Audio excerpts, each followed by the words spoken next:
So just noticing grammatically, where we just said the word rahashu, they possessed.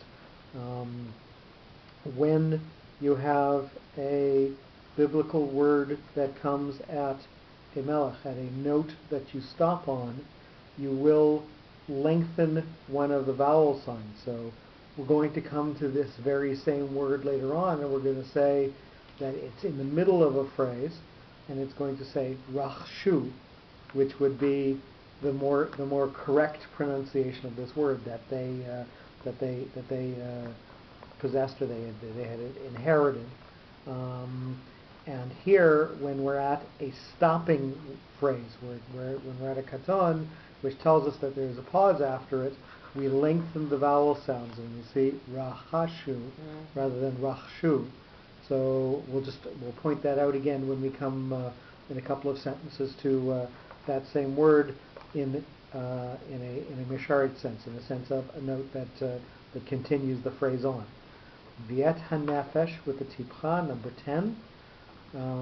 Again, we had read through this, that now we're going to group together all these things before, all these various levels of people who are coming together with Avram, the people who had converted, just people who were enthralled by him, with his wife, with Lot and their families. And we are going to go Asher Asu, that they made. This is with the munach. This is going to be separated out from what has come in the past, and is going to move forward into what's going to go on afterwards. Number 11. Those old friends from Ur Kasdim, Avram and Sarai, combined with new ones that they made recently by teaching the progressive ideology in the sense of the Gemara, Kol hamelamed et ben chavero Torah ki'ilu asa'uhu. So anybody who teaches his friend Torah, philosophy of life, ki'ilu asa'u, it's as if he had created him. So he makes him into something that is different, that was not there before. So how are we saying that these are souls that Avram made? Because he has taught them a new approach to life, and they become different entities because of the philosophical bent that he gives them. So literally, they separate themselves out from what they were before and have become something different afterwards. And that is why we have this munach, which separates them out from what was before and makes them different going forward from this point, from the point where they have influence from Avram. B'Haran, on Haran, number 12, with the stabilizing Nachta. Avram had the same influence on some people from Ur Kasdim that he had on Haran, where admirers decided to follow in the footsteps of their teacher, as demonstrated by the stabilizing shape of the reading mark. So again, Avram's influence allows others to join the cause, and to again have his influence on them be a major factor in who they are going forward.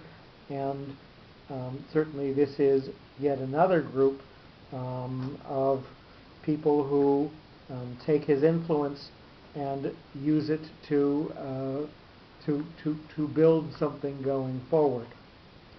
Vayetzu, and they departed.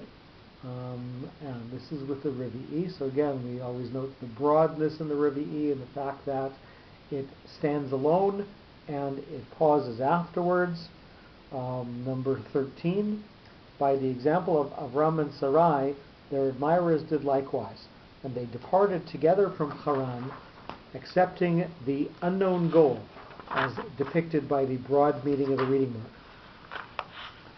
So they're going, but they don't know necessarily what they're going into and what they're going to find when they're there. The main purpose of the exercise is to go, is to leave what you were from before, and to be more guided by your faith than guided by details of worldly reality. So they're going, and the going is the essence, not what they're going towards. And now we're going to talk about what they're going towards. Lalechet, foregoing, with not foregoing, but two words, foregoing. Lalechet, with a pashta, so this is going to emphasize the word and focus us forward beyond it. They undertook a decision foregoing to undisclosed locations along with Avram to preach the new ideas about mercy, justice, God, and kindness, which were to replace brutality as signified by the double parallel directional reading mark. So, pashta comes at the end of a word, on the last syllable of a word. However, if there is another syllable of the word that receives the accent, then we put a second pashta over that syllable. So we get a double pashta, shtei pashtot here, with the first one on the accented syllable, lechet, not lechet, but lechet. So that's why we end up with two. Again, to focus us both forward and to tell us that is the receiver of the accent. And we see that everybody is going literally in lockstep, that Avram is pointing the path and everybody is going along together with it. So we get two notes that are parallel to say that everybody is going along the path that Avram has set out for them. Artsa, towards land of, with a munach. So this is again going to separate us out from what was before and move us forward starkly into what's going to come afterwards. The assembly moved in a southward direction towards lands of an unknown destination, as emphasized by the shape of the related reading mark. We're going to pause for a second here.